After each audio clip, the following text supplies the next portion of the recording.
Stand by to launch Fan Stream Sports. 3, 2, 1. Let's start. Hello, sports fans. Welcome to Fan Stream Sports. Nothing but pure sports. This is the JP Show. JP, it's so good to hear you back on the air. Stand by. Now, here's JP. All right. Happy hump day, everybody. We're 2 days away from opening day. Nick Geddes from Outkick.com, my co-host, very excited. He's got his horribly overpriced tickets ready to go. Going to celebrate that raising of the banner. That's a cool deal. That'll be fun, right? Excited about that. Historic day. What are we raising the banner for again? We won the AL East. That's important. You know, maybe it's just me. I think we should be raising banners for pennants and World Series. That's me. That's just me. We should raise the we win more games with less money award we win that every year, so that's important. Yeah. But no World Series banner. No World Series banner. This year, though, is the year. This is the year.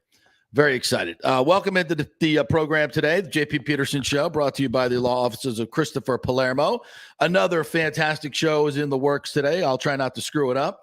We have the Magic Man, Antonio Tarver, former heavyweight champion of the world, movie star, and now trainer to his son, Antonio Tarver Jr., who has a budding boxing career. Both of them will join us at 10:30. Technology willing, we'll get them both on. We also have Bobby the Chief Taylor going to join us at 11 o'clock. We'll talk about the slumping Lightning, who need a little charge of their own.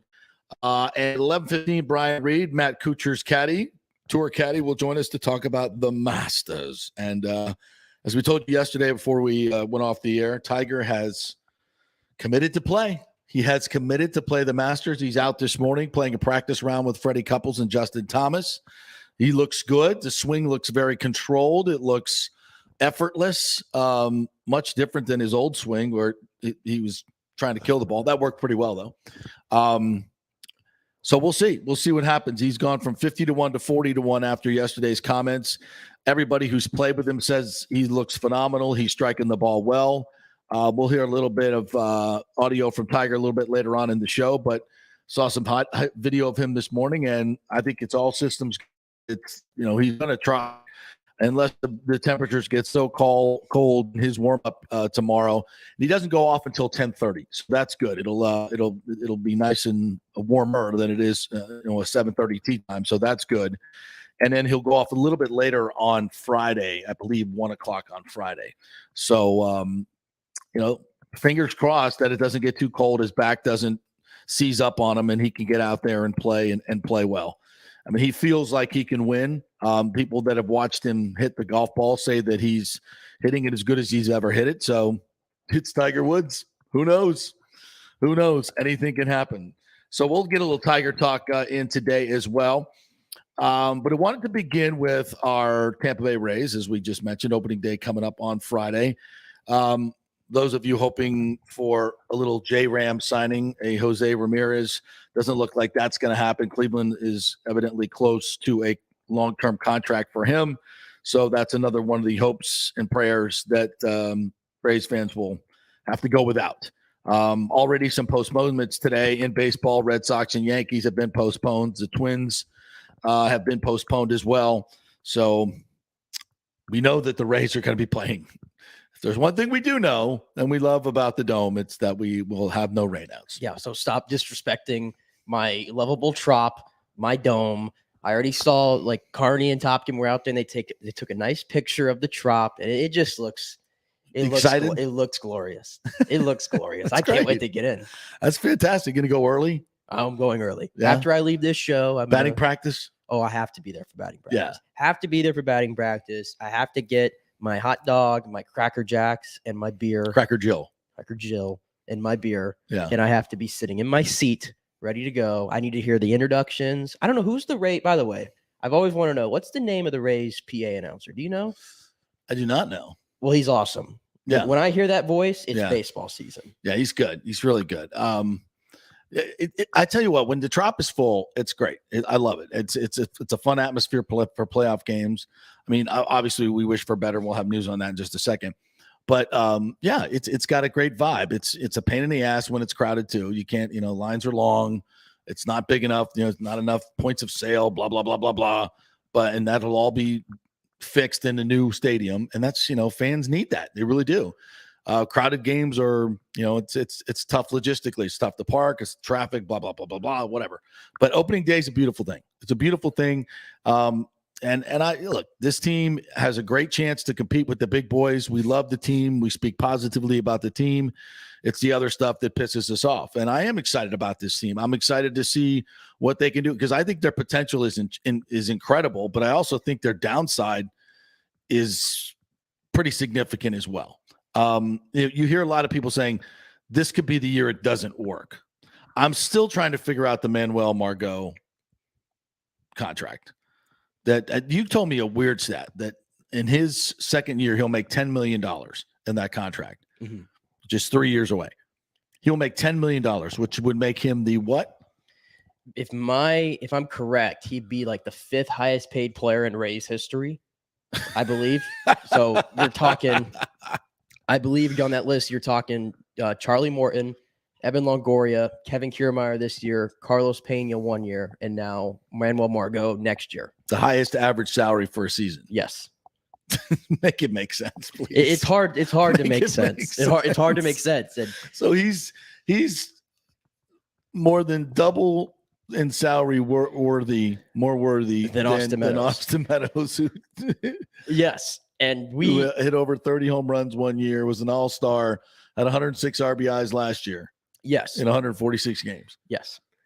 And I mean, like we said yesterday, we went over it. We were advocating for the Rays to trade Austin Meadows if you found the right value. Right. And I think we were just pissed off that we didn't think they got the right value. And yesterday I did a lot of research on Isaac Paredes because I felt like maybe I don't want to be too hard on somebody that I'm really not as familiar with. Right. And I read some really good articles. Fangraphs did a really good article that I recommend y'all read if you want to see a different perspective. And I understand the guy. He's one of those guys that walks a lot, doesn't strike out a lot, and it's happened in the minors. We were judging him based on what we saw in the majors. Right. It seems maybe unfair to do that because it's only been 52 games. When Wander Franco came up, he wasn't exactly lighting the world on fire. Right. And I know he might be the exception to the rule, but usually everybody, it takes an adjustment period. Sure. My problem with it is I just don't know where his fit is on this team at current day. And if you're trying to win a World Series, I don't know adding this guy who's not, I don't know how much he's going to contribute this year. Right, exactly. Is going to help. That's my problem. So I'm not trying to be disrespectful to Isaac Paredes. He may turn out to figure it out. And if I'm betting if any team's going to unlock it, it's going to be this one. Right. But I want to win a World Series this year. Now. And that was my point. And I know all the sabermetrics geeks out there pointing out all the things you just pointed out. And this kid has potential. There's no doubt about it. But at some point, you have to stop trading for potential. Yes. You have to add to the major league roster if you're going to win. Yes. I mean, having the best minor league system in the game doesn't win you shit. You got to win if you're in it to win a World Series. At some point, you have to use having a minor league system is only a positive thing if you use it to win a World Series. And the Rays use it to make money. This is my point. And people look at the Austin Meadows salary and they say, oh, that's not a salary dump. They were going to dump salary. They do this, they do that, do that. That's not what we're talking about, people. This might be another level up, but we were talking about the philosophy. The philosophy is you trade bona fide major leaguers that are making an impact now for future prospects. And what that does is it keeps you competitive at a very low payroll rate. That's what it does. That's the philosophy. It doesn't, so you make money and you win games, but you don't necessarily win championships. You win regular season games. And that's the philosophy that we effing hate. At some point, you get the great prospects, have a low payroll, start building your team towards a World Series, which we did. And then when you get to that point where you're in a World Series and maybe you just you don't dismantle that team for more prospects. You keep adding on until you get to the point where, okay, this is ridiculous. We can't, we're in the $150 million payroll now. The Rays never approach that. They never do that. And that's the point. And trading for a Paredes tells me that the pool of players you were looking at trading for, in terms of what I'm saying is, if you are just concentrated on winning a World Series and making this team the best they can be this particular year, you would have to add significant payroll to do so. And they have not done that. And they never do that. The trade pool of players that Neander could have gone after if he had full reign to go to search for players that were making 10 million to 15 to 20 million a year, it would be infinitely bigger if he was allowed to do so. And so when you're handcuffed and you can't add salary, you're only given an opportunity to go find good prospects. That pool of players shrinks dramatically. And that's all based on money. Do we understand this now? It's not about Meadows' salary. It's not making room for Jocko. We all agree on that. The problem is you had to get back a major league piece that helps you this season, and you did not do that. That's my problem with this trade. I'm tired of waiting for the future. I'm tired of we're going to turn this guy into this guy, into this guy, into this guy. Bring me an effing closer that's going to help us this year. And if it's not Craig Kimbrell, go get somebody else that's ready to go. You're trading away an all-star. And while he may not have great value to you defensively, most other teams see value in 106 RBIs. That's all we're saying.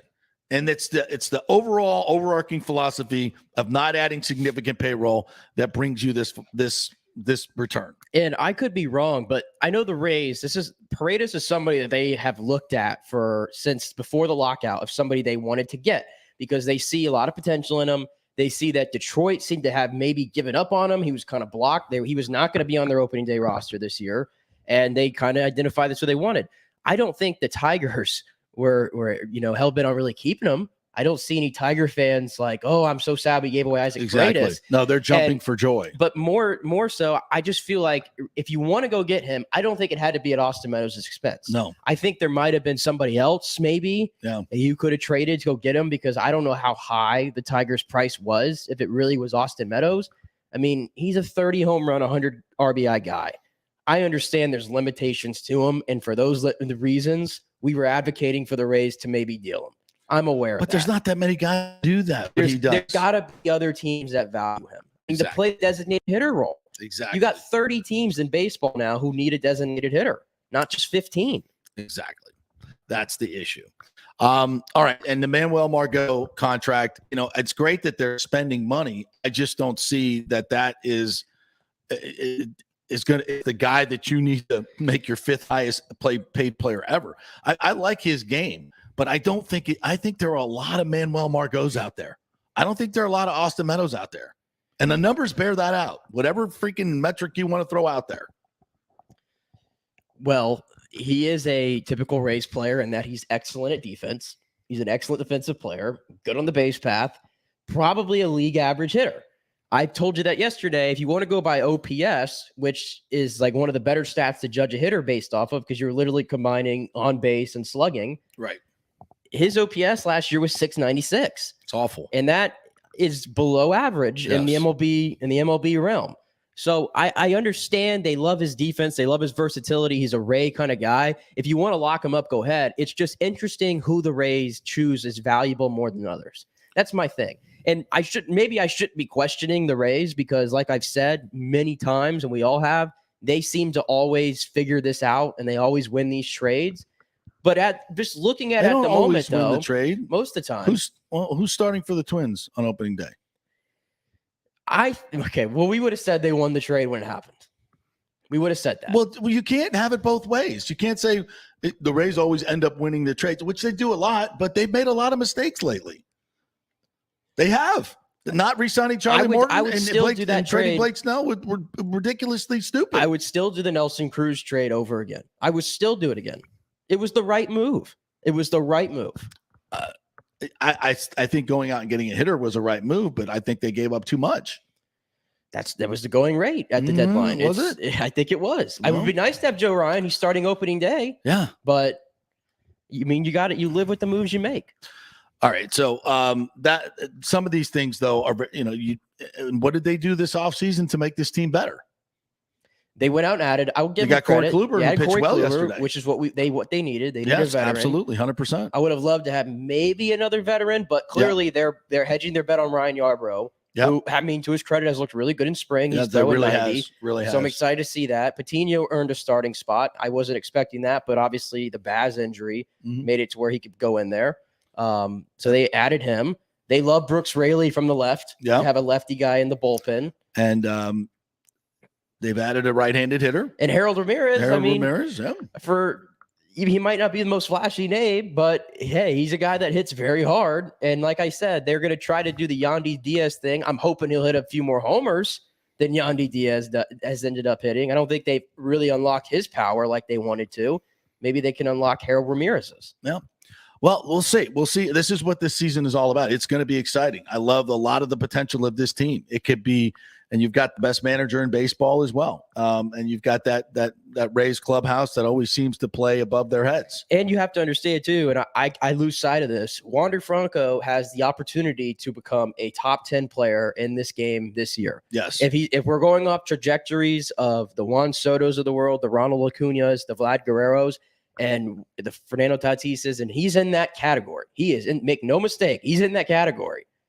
If we're going off that, the Rays are betting that he's going to be a top 10, top 15 player, and that's going to make the Rays, maybe he'll just outweigh everything else they've lost. That might be part of it too. I have to keep mind of that. Yeah, and let's don't forget Brandon Lau, who hit 39 home runs. Yes. Albeit not in the postseason. But this is, this is an offense that was third in the league last year. Yes. I think they can be better. You got to go replace 106 RBIs now. Josh Lowe is obviously has tremendous potential. He's got to do it. He's got to do it at the major league level. Somebody's got to knock in 106. Who's it going to be? It's going to be a collective effort. Yeah, okay, well, let's get it going. Let's see where it's going to come from. But I'm excited to see what Cash can do, and excited to see what this Rays team can do. I think it has tremendous potential to win the AL East or finish fourth. Yes, either one would not shock me. So, Joe F said plus no shift against Lau. That's next year. Next year. Yeah, I unfortunately we were hoping that it was this year. Originally I was against it, but now I'm just like, all right, whatever. If we get more balls in play, I'm for it. I was laughing yesterday because we had a chance to go to the Yankees-Tigers game, which was a nice experience. And by the way, Miguel Cabrera is still the greatest hitter of this generation. He can still hit. That dude yesterday, when we saw 3 at-bats. Yes. He takes one to right, and he looks like he's swinging at about 70% of everybody else. Yeah. He takes one off the wall to right field, hits it so freaking hard that it bounces off the wall, comes right back to and he can't even make it to second because he hit the ball too damn hard on a line off the wall and right. The second at bat, he hit another 3/4 swing, hits a bomb to left center or center field, probably 435 feet, home run, a 3-run shot, and then the last one was what? He just poked one out into left center. Just every single time the ball hits the center of the bat, every single time. That dude is just a natural born killer. Yeah. And it was funny. We watched the last one, which he came off. He got a standing O from all the Tigers fans. And then Stanton came up the next inning. Yeah. And he did the same exact thing, just kind of poked one out. And you're kind of thinking, man, if he did that more often, maybe he wouldn't be just a nice controlled swing and just knocked it right out in the center field. Yeah. I was like, that looked a lot like Miggy. Yeah. Wow. So anyway, yeah, that was fun. But the point that I was going to make was about the shift. Joey Gallo came up at one point, and they had 4. The entire infield was from second base to first base. The entire infield, and the second baseman was about halfway from the back of the infield to the right fielder. Yeah. And Joey Gallo still hits it that way, and somehow he smokes it in between the second baseman and the right fielder. But I just saw that, and I'm like, that's baseball right there. Yeah, that's baseball. Yeah. You have the entire side open, and they still can't. And I know pitchers are pitching inside. Yeah, I'm not saying it's easy, but that's baseball now. I would like to see, though, how we just talked to Wade Boggs last week, and he how they would play him. They would have to play him straight up, number one. But if they ever shifted on him, even if they're throwing the ball inside, you just take a step back to the side of the box and adjust. and then make the pitcher adjust. It's a game of adjustment. So you would think major leaguers could do it, but evidently they can't. So now they're just going to outlaw the shift. Whatever, it'll make it better in the long run. All right, so we got to talk about this. Matt Silverman, president of the Rays, went on 95.3 this morning with Ronnie and T-Kraz, and I did not hear the whole interview, but we did get some quotes. I had some folks that listened to the interview, and they said that it was very, very positive in a lot of different ways. And one of the things said, one thing that bothered me was that Matt Silverman said it's still wide open. Everything is still on the table. So still looking at St. Petersburg, everything is on the table, all different locations. He did reiterate that the Tampa side is where their business would best thrive because of the population center, more businesses there, that their business would thrive more on the Tampa side. And he reiterated that's always been their point. And this is what we've been telling you guys forever, that the Tampa side is the only side that Major League Baseball is taking seriously. And everybody rips me for saying that. Oh, did Major League Baseball ever say that? No, they've said it privately. They've told the Rays this. They've told and it's common sense, by the way. It's completely common sense because of the demographics. The reason people keep talking about St. Petersburg is because they have a bed tax and they could spend more money. It doesn't mean you should. If it's a failed model, why put good money after bad? That's just dumb. And St. Petersburg and Ken Welch will eventually come to realize that Trop site is much more valuable as a convention center and redeveloped than it is as a baseball stadium. That is a failed model because of the location. So that being said, why, Matt Silverman, are you not coming on my show or anybody's show or doing a press conference and saying we are completely focused on Tampa and we're trying to get it done? And because they're trying to get the best deal they can get out of Hillsborough County. And even though he says we're not playing one city against the other, you actually are. Because if you're not saying right now, Tampa's where we're going to be, we're focusing on that and getting it done, that's where we're going to be, we're not talking about St. Pete, we're not looking at other areas, then that's what you're doing. So it's a little bit of a double speak, but let's just take the positive road here and say at least they're saying publicly that they're focused on Tampa. I don't know why you have to add all options are open. Just stick with that. And it's the same thing I asked of Stu Sternberg and challenged him in the press conference a couple months ago when the sister city died. Is like, why don't you come out and just partner with this community and say we are all in on the Ybor City plan? Let's the best location. It's the best, as Matt said today. It's the best everything. Let's do it. Let's get it together. We've tried these other things. We apologize, but now we're all focused on Tampa because it's best for the region. I'm going to pay for half the stadium. Let's get it done. I don't know why they just can't come out and say that. And of course, Stu's response to me was, yeah, we tried that in 2018, which is a complete lie. He did not. He did not go all in. He did not say he would pay for half the stadium. So sorry. I don't mean to be mean, but that's not true. So listen, if they're focused on the Tampa side, get it done. Get it done. The money is there. The Rays have the money. The city of Tampa and Hillsborough County, according to what Ken Hagan told us a few weeks ago, they're coming up with these financial models that will be able to contribute 48% to 52% of the cost of the stadium. So 50-50, it should get done like it should have been done in 2018, and we would have been moving in this week. That's what should have been done.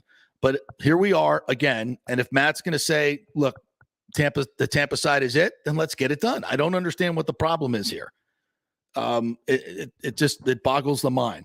But let's just say that the good news is that they've said also, I think Matt said today, that there's a sense of urgency because construction costs are going up. Yep, that's right. That's why you should have done it in 2018. Construction costs are going up. So why do you keep saying everything is still on the table? Focus in on Ybor and get the deal done. I mean, you're saying we want to get it done now. We want to get it done in Tampa. The costs are going up. Then get it done. I just the life of me. But I would say that's good news, all in all. And he also said today that Major League Baseball does not want to leave the Tampa Bay market. Tampa Bay market is very important to Major League Baseball. Where have we heard that before? We've been telling you guys this for, 5-10 years. None of this information is new. The only thing that is a problem is that the Rays continue to stall. They continue to stall because that gives them leverage and gives them more money. So as Jane Castor said a couple of weeks ago, it's time for the Rays to tell us what they're going to do. So stop talking about it and get it done. You have the money. There's $500 million in another account, plus all the money. You're going to obviously put a mortgage on this. You're not going to pay it up front, but you'll need a significant chunk of money to get things going. So you have that. Everything is here to make it go. Let's go. The developers are ready in Tampa. Daryl Shaw is ready to get it going. The site is done. You got new transportation initiatives coming into that Cave 4 site. Everything is in place. The only thing we're waiting for is you and your money. Pledge half the money, Stu, and let's get it done. Stop talking about it. Thank you. All right. What else do we have to get to this morning? The Lightning are at the Caps tonight. They need a win. They need a big win tonight. We'll talk to the Chief at 11 o'clock, so we'll do a little bit more Lightning in that segment. But we may see some major shifts in the lines tonight with Stamkos. I think he was on the third line yesterday. Not that it matters 1, 2, and 3, but they're going to try some different combinations to get these guys going because clearly something ain't working. Yeah, and it's a big opportunity to get right back in it because I don't know if you saw. Did you see Toronto yesterday? I did. It's the story of Toronto. It really, really. What about the Panthers? The Panthers have done this multiple times this year. The Panthers never go away from 4 or 5 goals down the other night and won. And last night they came back from another 5-1 down, and so that's 2 4-goal comebacks. It's only been done 3 times in the history of the NHL in one season. These guys can score. Huberdeau went over 100 points, first Panther to ever do that. They can score, and they're playing their ass off. I mean, they're not playing very good defense right now, but they can score at will. They look a lot like the old Lightning. Yeah, and Radko Gudas, did you see his goal yesterday? No. I mean, it was like something out of the 1970s. He just walked straight past the blue line and said, all right, I'm just going to rip one. I mean, just ripped one right, probably a foot inside the blue line, just ripped a clapper, and it somehow went in. I mean, it literally looked like 1970s all over again. Well, that's when you're going good, that's the kind of stuff that happens. And that's what's not happening for the Lightning right now. They're just, like Maroon said the other day, it's no fun right now. Even our winning streak felt like a losing streak. And that's not a recipe for going deep into the playoffs. No, and even like the fact that they said that they were on the road for so often, they came home, and now they probably are like, oh, we got to go back on the road for one game and come back. It's just I'm a little concerned right now. Yeah, I really am. The team has a bad vibe around it right now. It just even when you're winning, you're not having fun. That's not the way the Lightning do it. No, and everybody seems a bit nippy, lately. I think we mentioned this yesterday. It has a lot to do with our, we have a huge core, obviously, of Russian players. I mean, Vasilevsky, Sergachev, and Kucherov are a huge part of what we do. And what's going on in Russia now, we said this yesterday, a lot of these players send money home and they're having issues doing that. There's issues with communication. A lot of these big time hockey players, talking about Ovechkin and the rest of them, they're very much tied to the Russian government, to Putin. And, it's obviously a stressful time right now for all of them. So I think we need to keep that in mind. Hopefully that gets better. Hopefully that situation gets better, and it can, and it'll be better for the Russian people and obviously the Ukrainian people. We saw some video yesterday that just absolutely makes you sick to your stomach. Yeah, it feels like one of those things. I don't think it's getting the pub that it was right away, but it is still going on. And there's, I don't know all the players' stories and their family stories, but there's a very good chance that many of these players have ties in Ukraine as well. And they have extended family in Ukraine that are under attack. It's a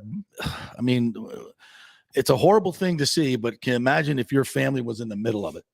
And you just don't know on a day-to-day basis whether your family or extended family is going to live. I mean, live or die. It's crazy situation. I don't know how much that's affecting the players, but I I would think it's I don't know how you play hockey in that situation. And to then be honest you with got people who are very just narrow-sighted that are saying, "Oh, well, they need to cut all the Russian players. Oh my god, They don't that's need to be just the playing." dumbest stupid Like I shit think ever. Dominic Hasek was the first one that said that, and it's like, all respect, great player, but that is such a bad take. It really is. Yeah, horrible take. We don't need to get off on too much of a rant there, No. but I do think it wouldn't shock me if that was having an effect. By the way, speaking of the Lightning, kudos again to Jeffrey Vinnick, who has donated $5 million to the USF on campus football stadium. How about that? How about that for our local ownership? Yeah. I mean, just tremendous. Just continues to $50,000 every game, even through the pandemic. Always reminds me of that old story. Speaking of Matt Silverman, who once told me 10 years ago, I said, "Have you seen what Vinnick's doing over here with $50,000?" He's like, "Well, let's see how long that lasts." Well, we're going on 10 years now, 10 years, and he's still giving back to the community and doing it the way an owner should. And again, this is I like Matt. Matt's a great guy, and I think he and Brian Auld are probably happier than anybody else that the Sister City bullshit is over. They love Tampa. They would love nothing more than to get this stadium built in Ybor. But again, like everybody else, their hands are tied by their owner. So it is what it is. But kudos to Jeffrey Vinnick, and it really looks like this on. I know it's not official yet, but it looks like this on-campus USF stadium is going to happen. It may be. It may be crazy to say this, but USF may have an on-campus stadium before the Rays do have a new stadium. Is that just ridiculous to even think about? But yeah, that's the power of one man holding things back. All right, so let's take a break. We're going to try to get Antonio Tarver on and his son. A big fight coming up this weekend. His son's undefeated. And just a great story of father and son and boxing and all things that are great about that connection. So we'll talk to the Magic Man and his son next. Stay with us. The health professionals at Bay Area Modern Medical Center want you to know it's time to commit to a new healthy lifestyle. It's literally a matter of life and death. 42% of Americans are considered obese.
Junior, you there? Can you hear me? What's up? What's up, JP? How you doing, brother? You got his mic on? Oh, wait. Can you hear me? There we go. Hold on. You there? Yeah, I'm here. How you doing? Oh, cool. Awesome. Doing, Fantastic. All right. We're trying to get your dad hooked up. Yeah, And, he's gonna be on in a second. Oh, okay. He's going to come on StreamYard? Yeah. All right. So I'm here. Yep. Beautiful. All right. Technology working. What a wonderful thing. I love it. All right, cool. We got about 2 minutes, guys, and then we'll be back. How you doing? How you doing, Good. JP? Good, man. How you been? Good to Doing see good. you. Excited about April 9th, man. You know, Junior's on. I can't wait. He's worked very hard, so he's going to put that on display Saturday. Absolutely. Yeah, I got a little information here from Todd. So it's going to be Calta's Saturday night, Yes, sir. 7 o'clock. First bout start at 7. Doors open at 6 p.m. All right. And where can they buy tickets? Right now, tickets are still available on Eventbrite. They're also at Calta's, 4913 West Waters Avenue, right there at 24 Hour Fitness. All right. I'll ask you about that again when we get on the air. And what Junior's what 9-0, 5 knockouts. He's 8-0 8-0 with 5 5 knockouts. This is his ninth fight. It's scheduled for 8 rounds. Going against a proven veteran, 14 fight experience, Donis Reed. So tough opponent, but we looking to show good work in some rounds and let Junior express himself and let the people know what they can expect in the coming months, in the coming years. Awesome. All right, coming back 20 seconds. Here we go. Junior, you can go audio if you want. Oh, okay. Yeah, we can just get the audio.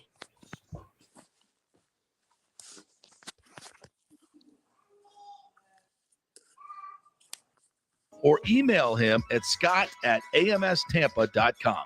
Coming back at you. Now, more JP on FanStream Sports. Only just begun.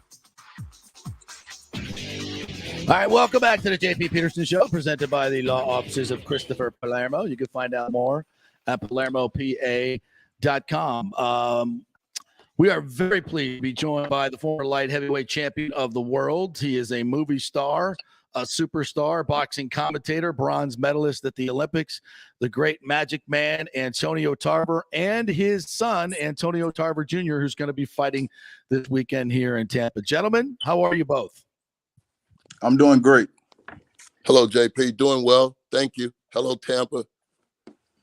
So great to have you guys on. And I'll start with you. I hate to call you senior. I'm just going to call you champ. Call you champ. You don't look old enough to be a senior anyway. First of all, just tell me what this process is like. I mean, you've done it all in your career, clearly, but to pass it on to your son and to see him have success, 8-5 knockouts. Just talk to me like a dad. How proud of you are you of your son and what he's doing? Very proud because as he was coming up as a youngster, he was raised in the gym pretty much, but I was never forceful with him to try to box. You know what I mean? I always had to beat him off the bags, though.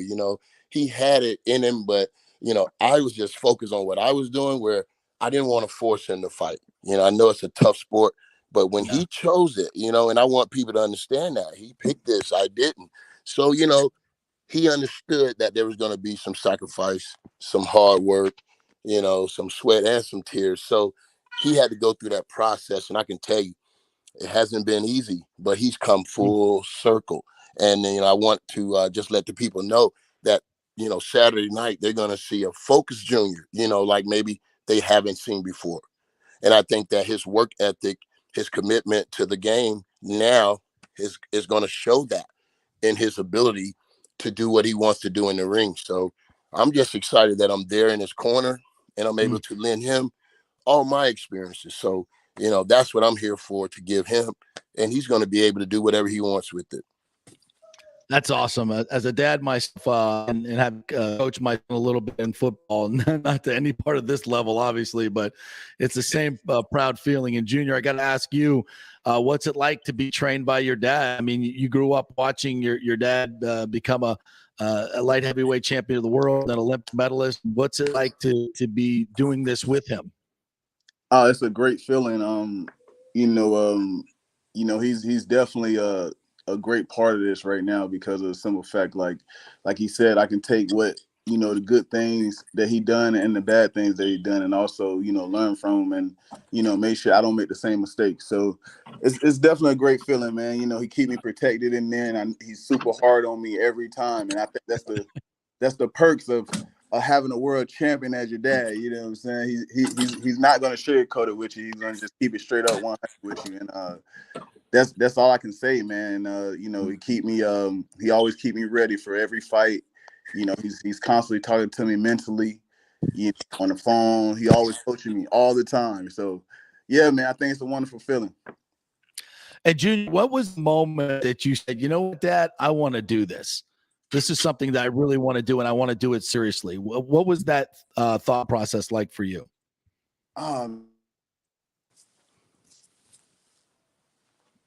Was it always something you wanted to do, or did one day did you? Did you say, I don't want to do that, and then one day go, you know what, I do want to do this. This is really what I love. Absolutely. I think that's what happened because I was playing basketball really like all my life. Coming up, I played a lot of basketball, football. I was like an all-around athlete. And then around like 2021, I was like, you know what? Let me see, can I box? Let me see, do I got it? You know what I'm saying? I end up coming down to Tampa, moving down to Tampa where my dad was located. And after that, it was history, man. I started learning. I got in the gym with a couple good fighters, Keith Thurman and a couple guys that was like top ranked at the time. And I ended up holding my own. And when I did that, I was like, you know what? I can do this. So senior, same question to you. You watch your son play all those other sports, but never, and kudos to you for not, so many guys want to live through their kids and force them into something that maybe they don't want to do. And kudos to you for not pushing that on him, letting him make his own decisions. And when did you see, when he finally came to you and said, I want to do this, what was your feeling? Well, I knew it was going to be a process. You know what I mean? I don't know too many people waking up saying, I want to box. You know what I mean? But,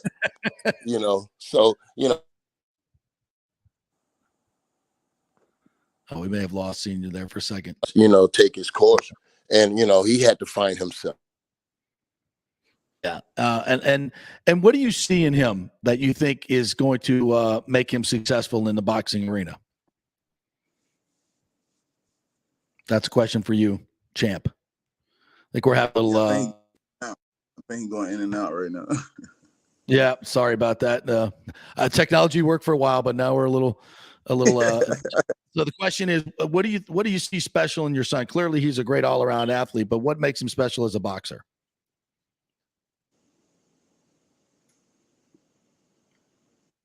Did he go out? I think he went out.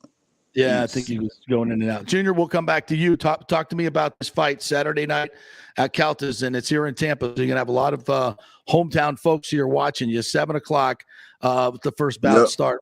What are you looking for? And evidently, this fighter is he's experienced and the most experienced fighter that you've fought so far. Tell me about the fight. Oh man, I'm just ready to display my talent. We don't really look at the name of the record. We just work hard, bust our butt, and try to execute the things that we've been working in the gym. And that's what I'm really trying to do, man. I'm really trying to get them out of here at least the third round, but look good doing it, in spectacular fashion. And then we're moving on to the next, and we're trying to get some big names in the upcoming year. So that's the thing, man. I'm trying to put Tampa on the map. I'm trying to be the next champion coming out of Tampa. And all of Florida, because I grew up in Daytona Beach and Orlando, and all the way up to Tampa. Right. So I'm trying to get all of Florida behind me, man. And we're trying to go up there and get those titles. And boxing is a rich history in Tampa. Winky Wright, Jeff Lacey, obviously your dad, all champions. Obviously this is a part, you want to be part of this legacy here in Tampa, this great boxing history that we have here.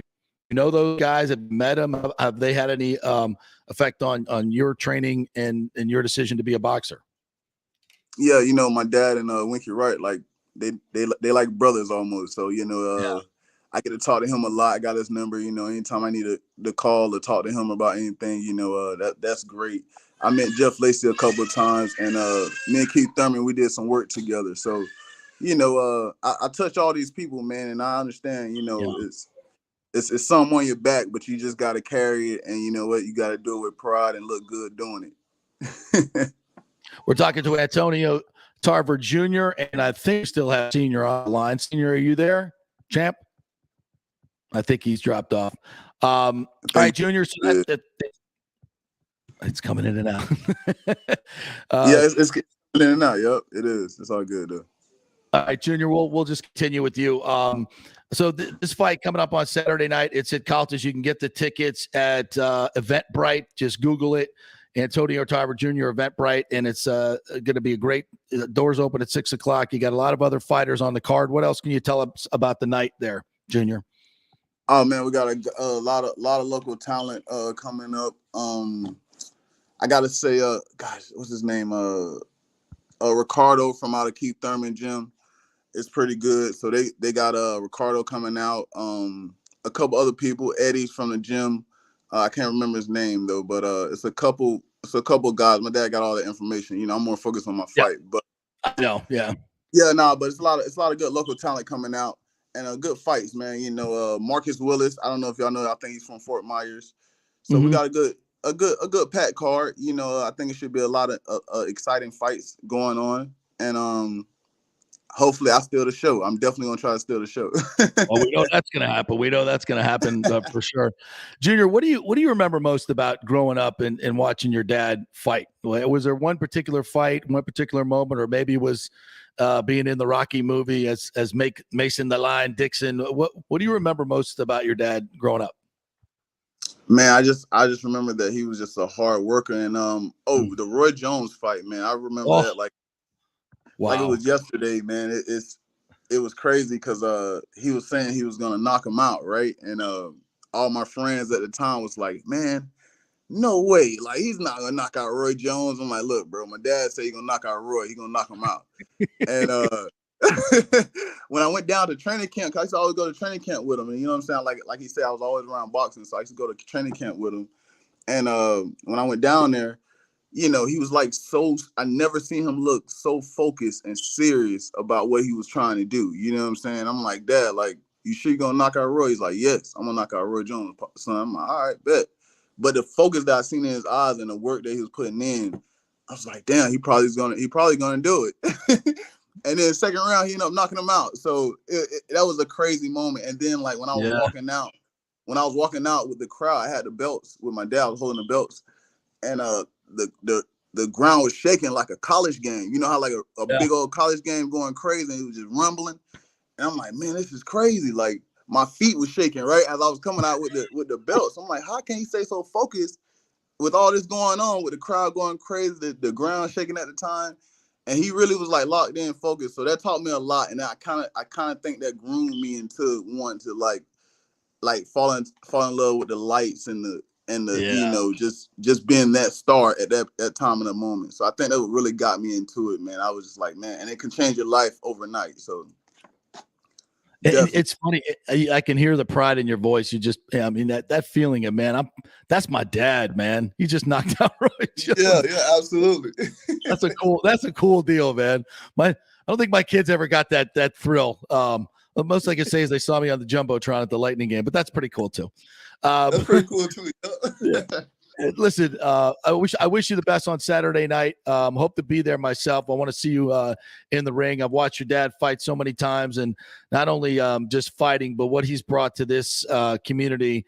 So he's just been such a treasure here for Tampa Bay, and now we get to pass it on to you and get behind you as well. So trust me, all Tampa Bay is behind you, my friend. We love you and your dad, and we'll be there rooting you on Saturday night and as you go through this process through the year. So thank you for your time. We look forward to watching you knock that sucker out on Saturday night. All right. Well, look, follow me on Instagram, Facebook, Antonio Tarver Jr., Antonio Tarver, Tarver and Antonio Tarver Jr. Instagram, Facebook, same thing. And hey, get the tickets on Eventbrite. Come out, have a good time, man. We're gonna put on a show, good food. Come out, Team Tarver Promotions, baby. We're trying to take over Tampa. We're trying to put on more fights. Let's go. I love it. We're behind you, partner, all the way. I'm going to put all that stuff on our social media so everybody can get their tickets and have a fun Saturday night. Nothing like a boxing match, man. It is. It's nothing like a boxing match. Thank you, JP. You got it, brother. Anytime. Antonio Tarver Jr. and the champ. We love him. Can't wait to see him go through the ranks here. It'll be really, really fun. We've had a couple of really big fights in Amalie Arena, and I'll tell you what, it is a special atmosphere. The Jones Tarver one was one of the best ever. When Jeff Lacey fought, it's cool stuff. I wish we did more of it. Love boxing. It seems like you got to go to Vegas to get a big fight, but I wouldn't necessarily put the Jake Paul one in there, but it was a great atmosphere. That was a time, was it? It was. It was a great atmosphere. I mean, it's not, it's not the real thing. It's not the real thing. It's still boxing. I get it, but not like this. Not like Tarver and Roy Jones and Jeff Lacey and those were big nights, no doubt about it. All right, we'll take a break. When we come back, the Chief's going to join us at 11 o'clock to talk some Lightning. We'll get a little Buck stuff in next. What's going on with Gronk? He went on a TMZ show, I believe it was, one of them. We'll hear him answer the question about whether he's coming back. Stay with us. March Madness has come to the Gold and Diamond Source. Did you know the Aquamarine is the birthstone of the month? And the Emily collection has some great unique pieces. It's designed to be affordable, unique, stylish gold and diamond jewelry. The Julieve collection is Julie and Steve Weintraub's exclusive, one-of-a-kind, award-winning collection of the world's finest diamonds and rare fine gemstone jewelry. Don't forget, they have 0% financing and the Diamond Savings Account, where your diamond never loses its value. You can upgrade at any time and get 100% of its value towards a new purchase. Do you have any old jewelry, broken jewelry, just lying around? Well, bring it in and get top dollar and get even more value if you use that money to buy something new or just take the cash. Shop local with the folks who support our community in so many charitable endeavors. It's the Golden Diamond Source, just a short 15-minute ride from Tampa, just over the bridge on Ulmerton Road. Always online at thegoldendiamondsource.com. The health professionals at Bay Area Modern Medical Center want you to know it's time to commit to a new healthy lifestyle. It's literally a matter of life and death. 42% of Americans are considered obese, and being obese made you 3 times more likely to be hospitalized by COVID. So getting in shape is not just about looking better, it's about living much longer. At Bay Area Modern Medical Center, they take a very different approach to primary care. It's personalized, preventative medicine. Christopher Lugo and his experienced staff are proactive in looking at your issues before they become a problem, encouraging a healthy lifestyle with proper diet, supplements, and exercise to optimize your active lifestyle, building up your immune system, not destroying it with poor nutrition and bad habits. So call for an appointment, maybe change your primary care, and get on a journey back to full health and a happy life. Call 844-977-3477 or go to BAMMC.com. Tell them JP sent you for priority scheduling. 844-977-3477 or go to BAMMC.com. The world economy is in chaos and mortgage rates are going to go higher in the next few months. Meanwhile, home values are up 24% in some neighborhoods of Tampa Bay. Do not miss this opportunity to refinance your home, get some much needed cash to handle skyrocketing inflation, and fill up your car. Contact Scott Fitzgerald at American Mortgage Services. Even if you've recently refinanced, Scott can make the deal work because he charges no lender fees like the big boys do. He will also shop your loan around to dozens of lenders and get the best rates and terms. Let them compete for your business. The big banks charge huge lending fees. Customer service is simply a phone number with endless wait times. Scott is local and will personally take your call. Here's his cell phone number. Tell him JP said you could call. 813-294-7595. Scott's done over 3,000 loans, including many coaches and athletes. He will answer your calls and concerns and give you workable strategies to be smart with your money. Reduce your payments. It's not just what you make, it's what you keep.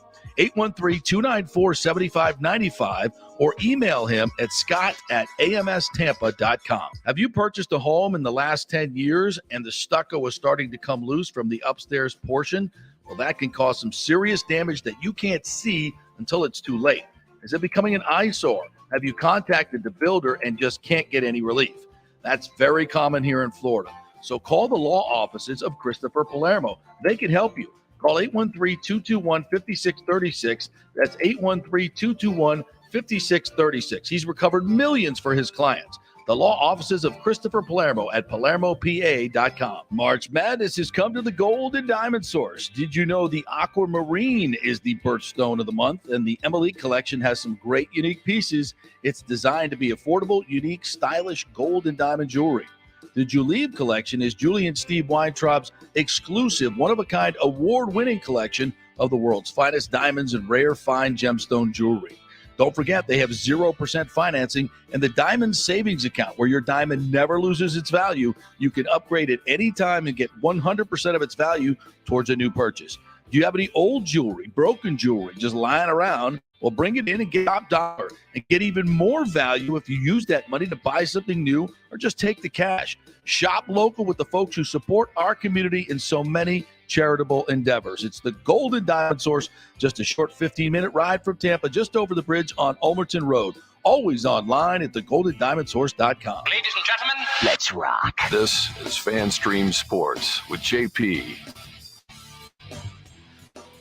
All right, welcome back to the JP Peterson Show, presented by the law offices of Christopher Palermo. If you have any issues with stucco damage, and many of us do, if you own a home here and you have stucco, especially on the second floor, where there's more the stucco over the frame, is kind of the traditional way builders have built these homes. That's where a lot of this water damage comes in. If you see cracks in your stucco, there's a certain product that they used for many, many years that just did not hold up. So it's very likely that you have these type of issues with your home. So if you've seen the cracks and you think, it's no big deal, it might be a big deal. There could be some water damage behind that. Just give Christopher Palermo a call.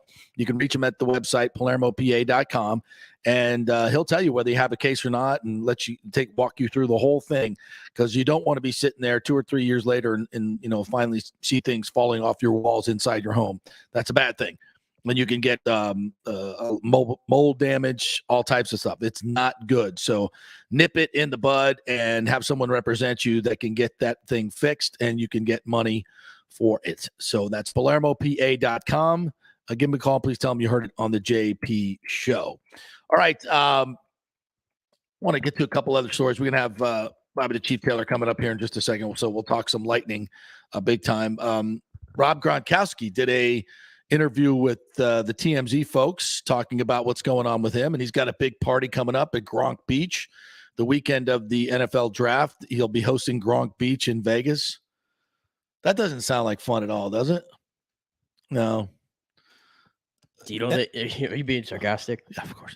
What would you rather go to the NFL draft or Gronk Beach in Vegas? As a fan? Yeah. This is going to sound awful, but I'd rather go to the NFL draft. What need do I have to go to the Gronk Beach in Vegas? It'd probably be a pretty good. What's the lure for me? Probably be a pretty good people watch. You bring Casey. I'll be dancing. Might be some alcohol to be had. Yeah. Let your hair down. The NFL draft, though. The draft. I don't even watch the draft. You know what? Actually, I take it back. Actually, because it just hit me. The draft is watered down now because they're putting it in all these different cities. Yeah. Just put it back in Music City Hall. Just keep whatever that. I liked it. Yeah. I liked it there. It was intimate. Yeah. I don't like remember when they did it in Nashville and they went all the way up to Broadway? Yeah. Yeah. Remember when what they were going to do in Vegas? Yeah. Yeah, that was going to be fun. I think they're going to Vegas. What? Probably next year. Next year? Yeah, I would think. Yeah. This year was it Cleveland? Yeah. Well, why move it around? It's just odd. Like Kansas City's getting it. Like, why? Just keep it in one location. Yeah, and I'm like, tell me who got drafted and all the build up and people talking. Oh, it's just, I don't know. It gets a little crazy. I'd rather go to Gronk Beach. But let's hear Gronk talk about trying to field it right now. I'm having my own technical difficulties here. Yeah. I mean, we talked about this with Scott Reynolds yesterday, and we both kind of agreed that I don't think Brady comes back without a verbal from Gronkowski saying, "Look, I'm all in. I just don't want to do football stuff right now." Like Gronk he's his own guy, and you understand when you get under contract, right? Like if he were to sign a contract today, then you got to go get physicals. There's a lot of legal stuff that you got to do. There's a lot of hoops you got to jump through all the time. Not to mention OTAs, and then people, even though you're not, you can take veteran days or whatever, you're kind of expected to be there. Although Brady didn't do a whole lot of OTAs, it's just a different. Why do it is actually the point. And if you tell the Bucs, listen, I'm coming back. I'm just not into football right now, but I'll be back later on. Don't worry about it. And he just doesn't want to deal with it. I think that's where he's at. I really do. And nobody should fault him for that. No, absolutely not. Nobody.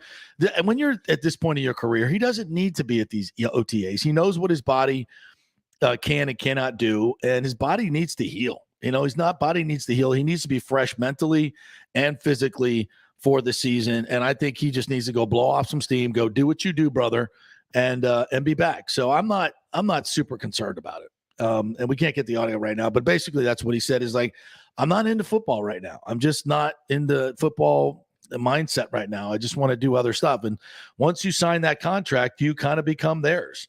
And, I think that's basically where he's going. I would not be shocked to see him sign a contract probably late June, early July. And when you get to that point where it's like they have 3 weeks off before training camp, all the mandatory OTAs are done. Yeah, I think I got the audio finally. All right, let's finally after this bug. Yeah, let's see what we got here.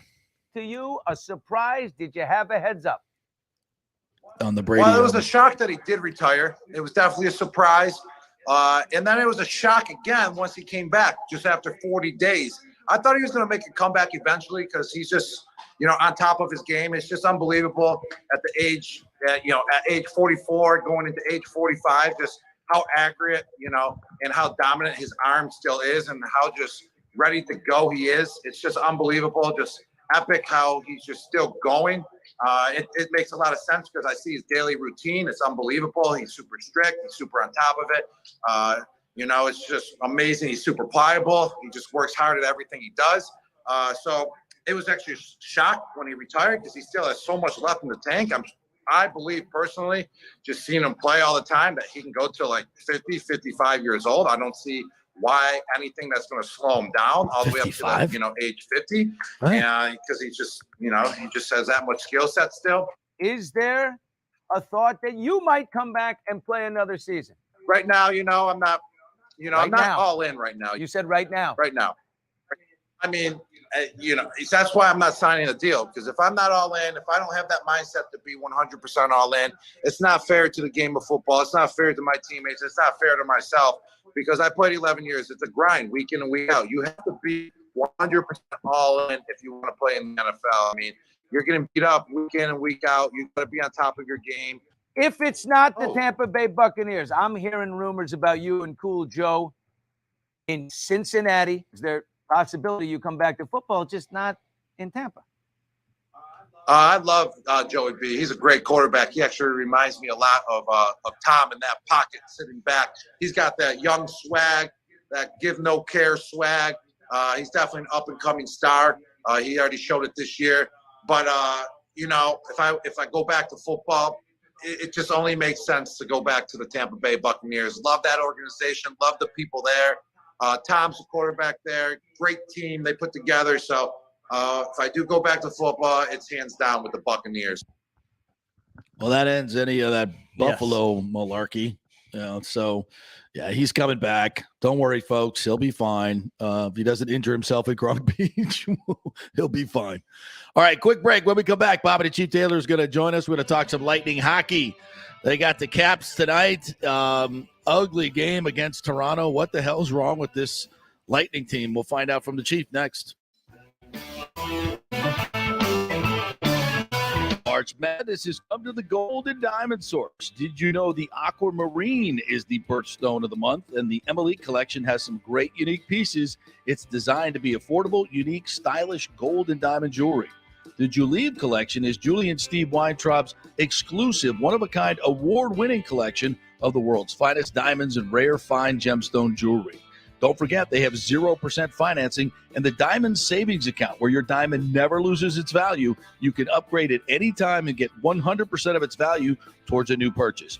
Do you have any old jewelry, broken jewelry, just lying around? Well, bring it in and get top dollar and get even more value if you use that money to buy something new or just take the cash. Shop local with the folks who support our community in so many charitable endeavors. It's the Golden Diamond Source, just a short 15-minute ride from Tampa, just over the bridge on Ulmerton Road. Always online at thegoldendiamondsource.com. Italiano Insurance has been serving and working in our community for over 60 years, and it's not just about insuring all the pieces of your life.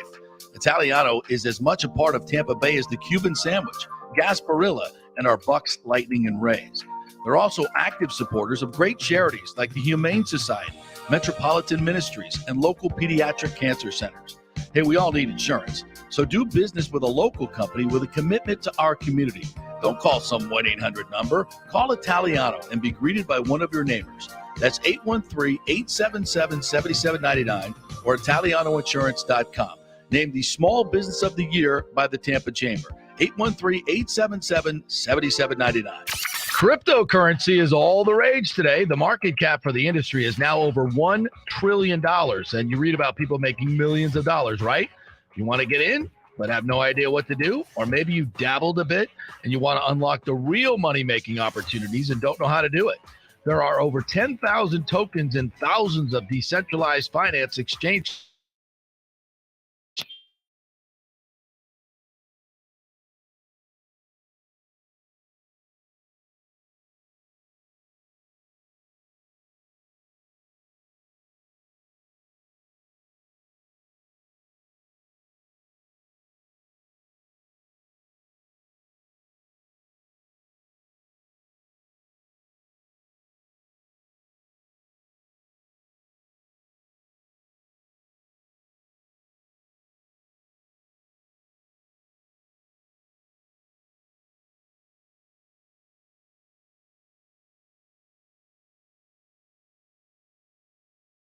Stream Sports.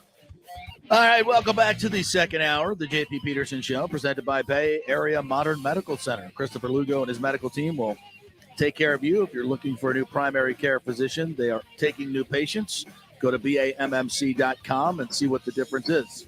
They won't spend 15 minutes with you. They'll spend 45 to an hour, find out what's going on with you and your health and get you right, get you on the right exercise program, the right diet, a personalized routine for you. It's Bay Area Modern Medical Center, Christopher Lugo, BAMMC.com. All right, let's talk some hockey and maybe a little bit of golf with our good friend Bobby the Chief Taylor, Lightning analyst, Bally Sports. What's up, Chief? How are you? I'm doing great, JP. Yourself? Good, good. You going to be watching Tiger Prowl Augusta this week? Are you hyped that Tiger's going to play at the Masters? Yeah, in a sense, yeah. I mean, he did confirm that because when I was watching yesterday, they said he was going to let us know today, but he did confirm he's going to play. So far, so good. I mean, I think if it gets too cold tomorrow, his back can tighten up on him. I think the only thing that keeps him from playing if it gets too cold and he can't get loose on the range. But I think at this point it's full go, and all the guys that have played with him are like, damn, Tiger's playing phenomenal. Like he can win this thing. It's crazy, right?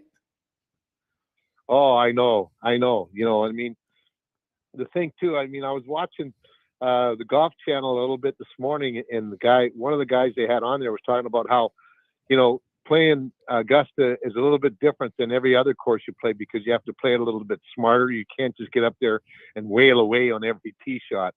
And he says that's where Tiger is really has an advantage because he thinks the course rather just gets out there and plays it. Yeah, you know? Yeah. That's how he won it in 19. He didn't make the mistakes the other guys made, and he just knows all the nuances. It's good stuff. All right, now let's talk some hockey. It's probably not the best time to be talking Lightning hockey because this is a funk that I don't know, Chief, but we talked about this yesterday on the show, and I just feel like you win 2 cups in a row. They've played 10,000 games in 2 years. COVID, not going to the Olympics. The Russian players are dealing with stuff outside of hockey right now that has to be on their mind. This is not really unexpected for me. At some point, these guys are human, and these other teams are hungry to win a cup. And when you've won 2, it's hard to manufacture that kind of hunger. That's kind of where I see the Lightning right now in their mindset. What about you? Yeah, you know what? It's funny, JP. You know, we're both pretty passionate about this hockey club, as is every fan here in Tampa. And, you know, and we're so used to seeing them being so consistent over the last couple of years. And, you know, I was just thinking back about it and think about the teams we beat and how well we played against them, like Carolina. I still go back to that. And that was just a few games ago. And, you know, when we won those 4 games in a row and, you know, and then of course we've had 2 turkeys, but, you know, I think it's just a matter we just got to get that consistency back again. You know, we're so used to seeing them, you know, play. We played so many good complete games in the victories before these last 2, and you now all of a sudden it was like, whoa, wait a minute, what is it? The team isn't consistent as we expected them to be. So, you know, I think this week is going to be like tonight against Washington, and then Friday night obviously against Boston. Especially the teams. I think what bothers you more than anything, it's the teams that you're fighting for that playoff position.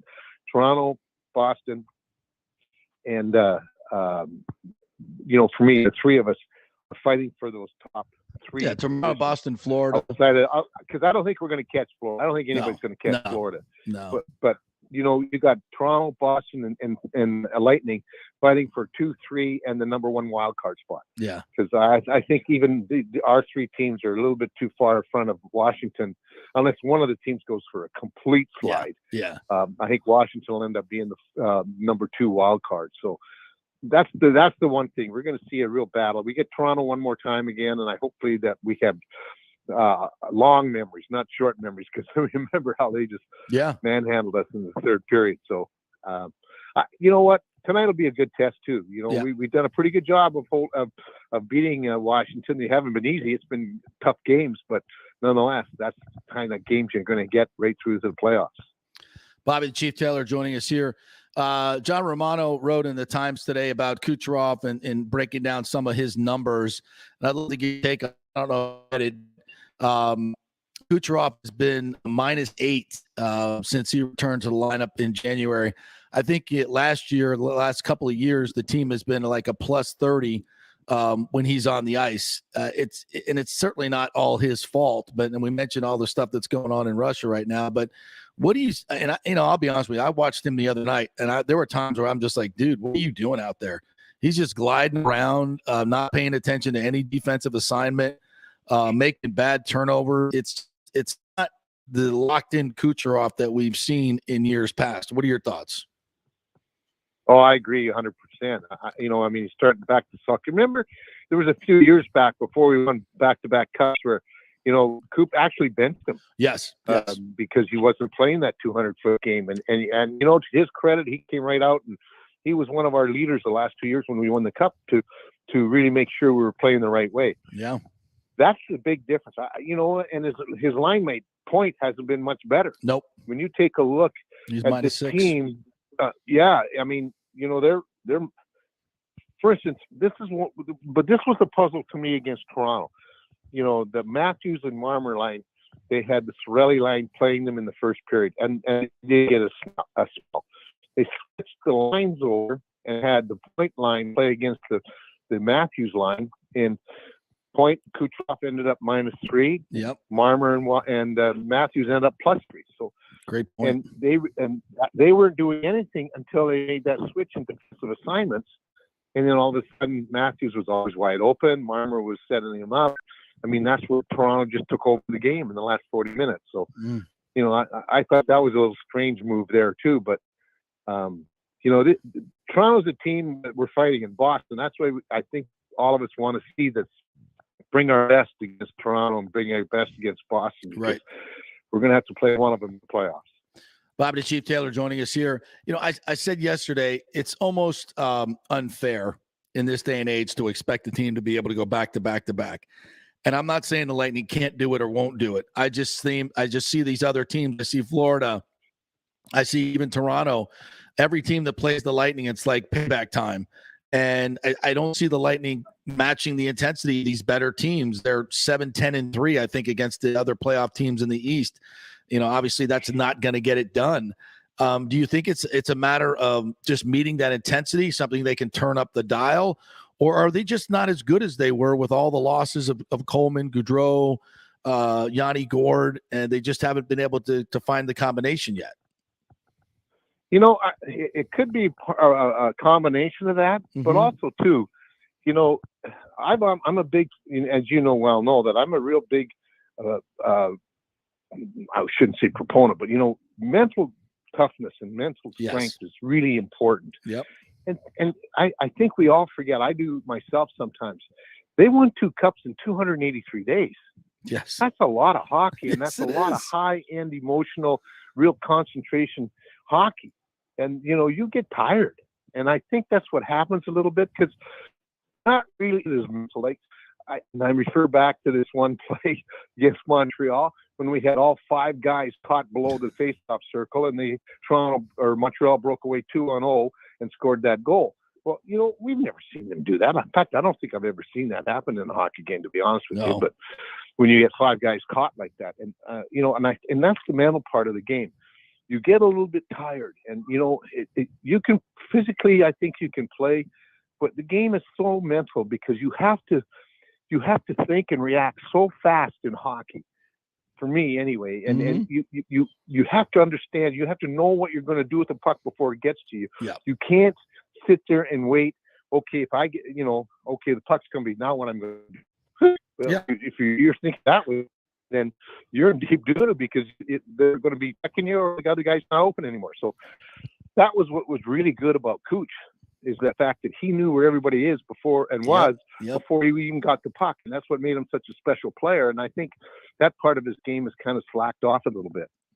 Yeah, I think I would agree with that. And we'll see if this team goes forward. We've seen them flip the switch.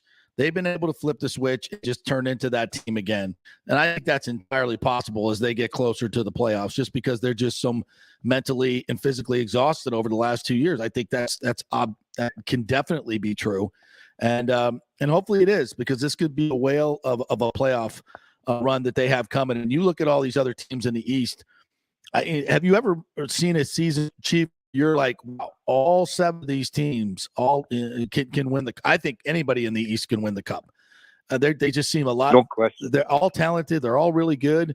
This is going to be a playoff unlike any other. Would you agree?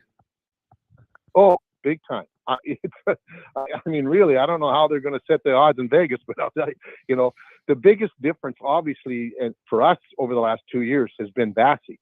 And you know what? Just watching Bally the last 2 starts, he seems to be tired. I mean, he's not finding the puck as well. There's some of the shots have gone through him where they never did before. So the play of Elliott has been so good that I think this will really help them. They can play him a little bit more often and give Bally that mental rest that he needs, just like every other player does. Yeah, no doubt. Hey, Chief, I got to ask you about this. Eddie Maroon got game 10-minute misconduct the other night for chirping at Wayne Simmons, telling him he's going to be out of the league next year. I mean, is this what we've come to in hockey now? What do we got? Twitter? We got Twitter monitors out there now. We're silencing all offensive speech here that we deem offensive. What the hell's going on in hockey now? I know. I've never seen that. Honestly, how can you get a penalty when you're in the bench? I mean, I've seen them when you yap at a referee, he'll have enough, and then you can. Right. The referee will do it. But they'll usually throw you out of the game for that. But they're chirping at each other. I've seen a 10-minute. Yeah, I had my buddy from Philly call me. What the hell's going on? Why don't you guys get a penalty from guys being on the bench? Unbelievable. And I said, well, I know. It's crazy. I mean, that's. I mean, seriously, that makes. I think that is a product of all the bullshit going on in society. I mean, are you serious? Two hockey players can't chirp at each other now across the bench, and I guess Le'Akie or whatever the hell his name is said, "Oh, it's not good for TV." What? What the hell is he talking about? Like, who said that? Maroon said in his press conference that Philippe Le'Akie, I think that's how you say his name, the guy that called the penalty, told him to shut up and warned him. And then he kept chirping, and he put him in the box. And he said that's not good for TV. I guess because Engblom's between them, his mic might be open. So what? I mean, we hear a lot worse on TV. Trust me, we see a lot worse on TV. It's freaking hockey, for God's sakes. You can't chirp in hockey now? I know. And believe me, what do you mean good for TV? That puzzled everybody. Because everybody's going, what? We've never seen that. What's going on here? Yeah. Well, it's getting to the point now where nothing surprises me about how this league is run. Yeah. Brutal. All right, Chief. Good stuff as always, my friend. We got the Caps tonight. What do you think about this game? Give me a little preview. Yeah, I'll tell you what, we've done a pretty good job with over the last 2 games, and they were tough. They were tough wins, and I'm not saying they're easy, but we beat them. But I think it's going to be a good, really a good game. The key thing for me is, both teams have really good penalty kill, and if there's a lot of penalties, we'll see who's the one that has the best over the last little while. But that's the thing. I'd like to see us really make sure that we play better in our own end. And I think that's the one thing where I think it's been surprising, because we are, when we play our game, we are really good in our own end. And that's what's really hurt us, and for goodness sakes, make sure you know where Ovechkin is all the time. Don't keep him open like Matthews was against us the last game. Woo, yeah. Well, hopefully they won't make that change on defense. All right, Chief, good stuff, man. We'll talk to you later in the week. Appreciate it. Okay, thanks, JP. The great Bobby the Chief Taylor right there. I think he's right about Kucherov, and you don't want to put it on one guy, and certainly we're not. But and I do think he's distracted. He came back and he was playing really well, and then this funk kind of started about the time all the bullshit started in the Ukraine and Russia.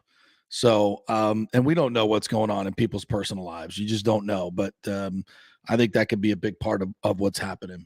And hopefully that situation will be rectified soon. Although I'm not very optimistic. Yeah, it's you know, you don't want to put it on one guy, but you hear it all the time. Your best players have to be your best players for you to win. And when the Lightning got on that little 3-game win streak, which they said felt like a losing streak, that was when Kucherov, Stamkos, Point, and Hedman had some good games. Were getting majority of what was going on there. So it's one thing for your fourth line to be steady, for that third line to be steady. If the top two lines are going, I don't think you're going to win on most nights. Yeah, and it's a lot of pressure. We understand, but something's got to flip here. All right, we shall see tonight in our nation's capital. We'll do something that's actually productive, play a hockey game. All right, we'll take a break. When we come back, we're going to talk Masters with a guy who has carried the bag for Matt Kuchar around Augusta. Always great to talk to the caddies and get their perspective. We'll talk to Brian Reed, St. Pete resident. Unfortunately, not working this week, but he joins us. Stay with us.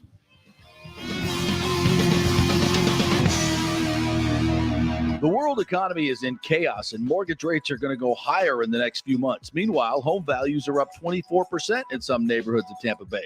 Do not miss this opportunity to refinance your home, get some much-needed cash to handle skyrocketing inflation, and fill up your car. Contact Scott Fitzgerald at American Mortgage Services. Even if you've recently refinanced, Scott can make the deal work because he charges no lender fees like the big boys do. He will also shop your loan around to dozens of lenders and get the best rates and terms. Let them compete for your business. The big banks charge huge lending fees. Customer service is simply a phone number with endless wait times. Scott is local and will personally take your call. Here's his cell phone number. Tell him JP said you could call. 813-294-7595. Scott's done over 3,000 loans, including many coaches and athletes. He will answer your calls and concerns and give you workable strategies to be smart with your money. Reduce your payments. It's not just what you make, it's what you keep. 813-294-7595 or email him at scott@amstampa.com. The health professionals at Bay Area Modern Medical Center want you to know it's time to commit to a new healthy lifestyle. It's literally a matter of life and death. 42% of Americans are considered obese, and being obese made you 3 times more likely to be hospitalized by COVID. So getting in shape is not just about looking better, it's about living much longer. At Bay Area Modern Medical Center, they take a very different approach to primary care.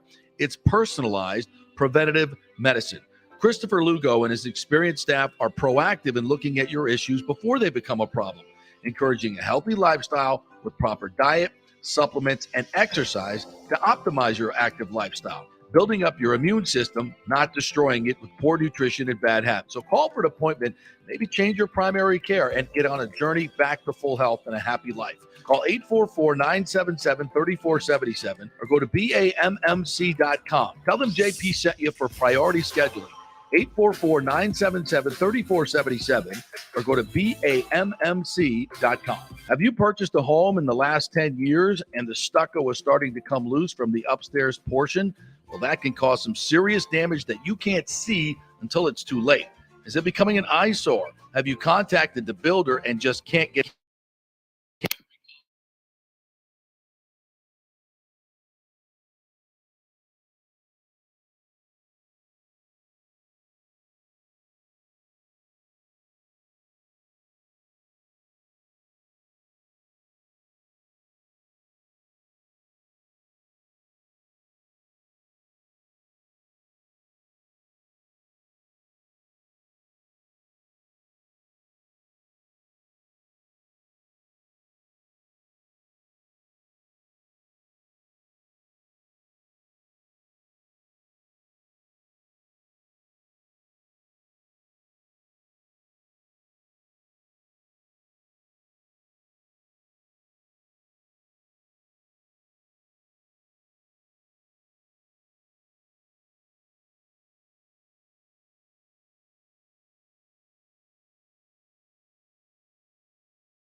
back on. Welcome back. FanStream Sports. It's the JP Peterson Show, presented by, in our second hour, Bay Area Modern Medical Center. You're worried about your health, a little overweight, feeling tired, go see Christopher Lugo and his team over there. Get an appointment. Tell them you heard it on the JP Show. You'll get priority scheduling, and They'll delve into your eating habits, your workout habits, and get you right. He works with a lot of the top pilots in the military. He can get you, let's just say, in tip-top shape. So go to Bay Area Modern Medical Center, BAMMC.com, and learn more. All right, it's time to talk with our personal caddy for the PGA Tour. Brian Reed, St. Pete resident, carries the bag for Matt Kuchar. Unfortunately, the first time in a long time, will not be working the Masters this weekend. So we get to talk to him. Brian, how are you, my friend? Great. How are you guys doing? Good. Get a little closer to the phone if you can. We're still a little low. Can you hear me? Yeah, a little better now. Yeah, definitely. Well, first of all, we got to talk about last week. Matt was in contention, and I think this is just fascinating. I've been waiting to talk to you about this. And you got to win. You're what, 2 strokes back? You got to win to get into the Masters. It's a par 5. Take us through the whole decision-making process. Well, so he birdied 17 to get to 2 back, and then 18 is a tough tee shot, and JJ snipe hooked it left, and you can't miss it left there.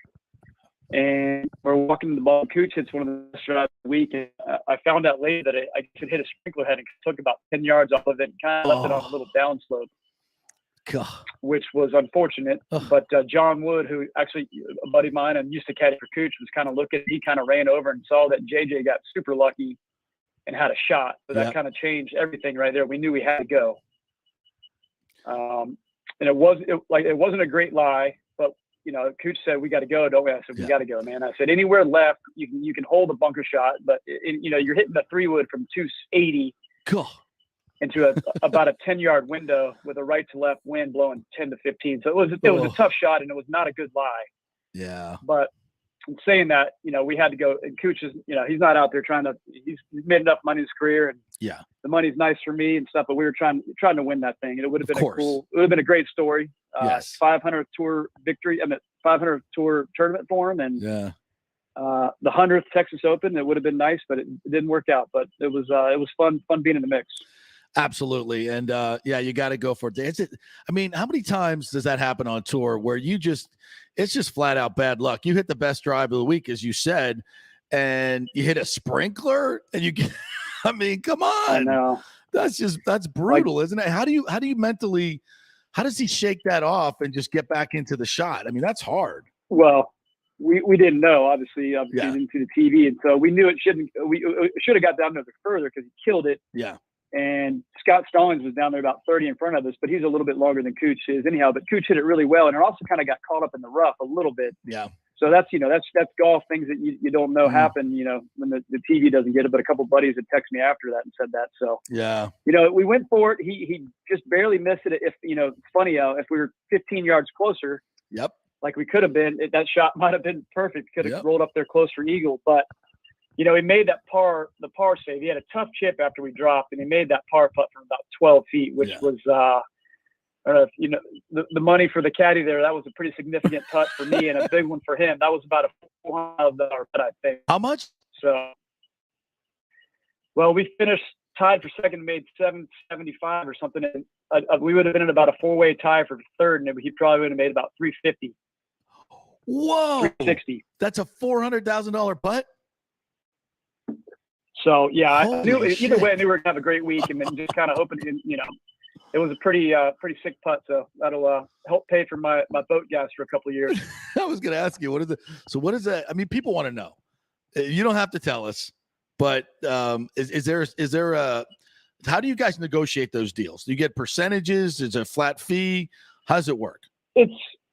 We get a salary for the year, and it's all percentages. And you know, usually it's all different now, but usually it's 10% for a win, and anywhere on average from 7 to 8% of a top 10. So it's nice it's there, and then that's pretty much what it is. So the top 10s usually make it a little nicer. Some guys get it pretty much the same percentage all week, just 10 across the board. It's all what you negotiate, and you know, there's other stuff you negotiate. So it's nice.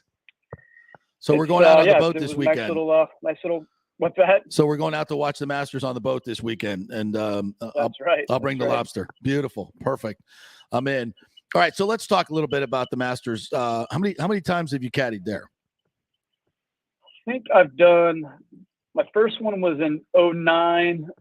This was, last year was 6. It was kind of weird because we did 2 in about a 5-month span with the COVID Masters, which I was awesome that they put on, but it was almost kind of like it didn't do it justice because there was a little Bermuda kicking in that year, and it just didn't feel right without the spectators or the patrons, as they call them, I guess. Yes. It was very weird. It was still kind of cool to be there, but it was strange. So I think I've done 7. Nice. So what's it like for a caddy? Take us through kind of the experience of Augusta for a caddy. So to me, the best caddy part, it's a stressful week. The players are all on edge. It's a long week. You're there. You're not there Sunday. It's a long time. So everyone's out walking the course. And even though we all know the course, the yardage book there is different. It's a different yardage book than we use all year. There's a book that we use on tour that's awesome. And the one there is just it's bare minimum. And that's kind of the way Augusta wants it. So you got to do your homework. And then this year with the new rule changes, we had to switch out. You can't use last year's yardage book. So you have to do, all new stuff, which I typically do every year anyhow. Right.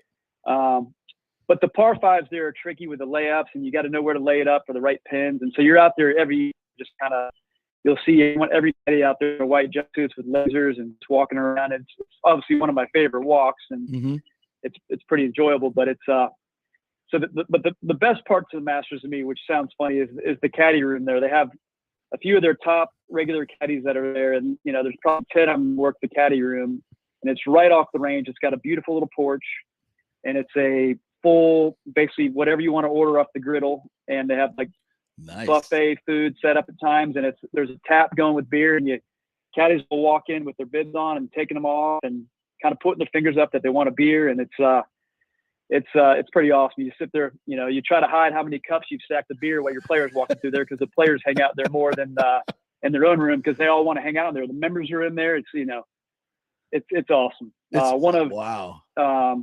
That's the fun part. You're there before and you hang out.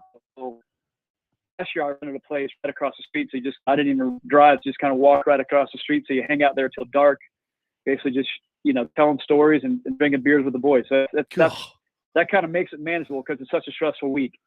Wow, that sounds like golf heaven. We're talking with Brian Reed, caddy for Matt Kuchar and caddy at Augusta. So give me a moment. You have a good story from the caddy room, somebody that walked in, told a master story or something that's just really, really cool?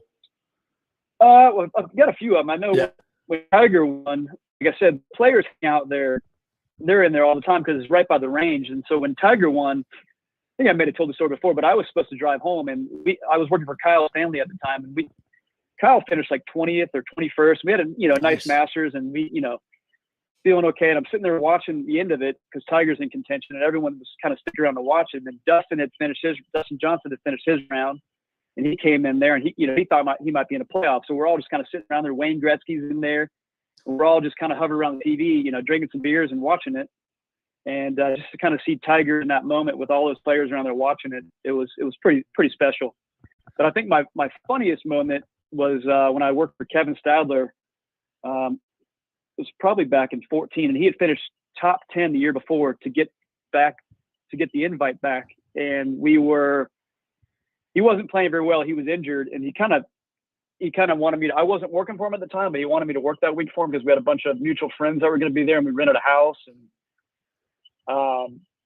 so it was just kind of a fun, low-key week, actually. And he finished early on Friday, and we missed the cut. But he had hit a lot of greens in regulation. I think he hit like 32 of 36 in regulation, but putted horrible. And I got done Friday early, and I went into caddy room and was waiting for him. And he went outside the clubhouse there and was drinking the famous azaleas there. And he had quite a few. And I had quite a few beers, and one of his buddies was not drinking, was driving us home, and we're sitting there. I'm just watching the Masters on Friday, and he was rolling back in there at about 4, and we got done about 11:30. So just to let you know what kind of state we were in. He comes rolling back in there at 4, and we end up staying there till 7 or 8 o'clock at night. And Kevin was kind of talking trash to all the other caddies, and they're saying that he had hit 32 or 33 greens, and they're all like, "Yeah, but you missed the cut," and kind of just talking shit funny. Yeah, he was thinking about going back and hitting balls in the range. I was like, you better not do that because it is they have their rules there, and you have to don't mess that up. Stick by them. So don't screw that up. It's It's a fun week. It's like I said, it's bet. stressful. Last year, missed the cut, and I was staying with Smith, another Tampa Bay resident, Brian Smith. He caddies for Zach Johnson, and we were supposed to drive to Hilton, and we said, let's go watch the Masters on Saturday, man. You're never, whatever chance we have to do this. So we went and had some beers in the caddy room, and Josh Castle, who caddies for Daniel Berger, and my buddy Matt Minister, Revy, as we call him, caddies for Patrick Cantlay. We had all missed the cut. We went out there and like spectators. got a couple chairs. Nice. What's that? Like just like patrons, just go out and watch some golf. I had a T-shirt on. I went in the merchandise thing and bought a nice little Master shirt. And the boys in the caddy room gave us chairs, and we had a couple beers and walked out there, and we started stacking those cups about behind 4 and behind 12 for about 6 hours until they called it for it. And we were kind of watching the wind blow, and we were just watching all of our buddies experience the carnage on 12 and kind of enjoying it. So it's kind of fun. watching all the leaders rinse those balls. Tiger would was that the year Tiger won, or was that another year? This was last year. That's when Hideki won. Okay, so. Yeah, same thing. Yeah. So tell me. Yeah. So that's another great question. So when you're standing on it, so when Tiger won, I'll never forget this. I'm watching it, and I'm looking while Tiger is playing 11. His caddy and Tiger were staring at 12. I think it was Koepka. Who was it? Spieth. I forget who it was, but there were three. They were all in contention. The two groups ahead of them. And they were watching him, and they were eyeballing him, and it was just like. And then when Tiger got up, he pulled the right club, and that was the winning edge. How do you pull the club at 12 at Augusta in that situation? What do you guys talk about? What do you look at? Well, so it's. I mean, you're on, and people realize you're right there. It's so close, and you just you're on the green, you can see it. You're watching the group in front of you.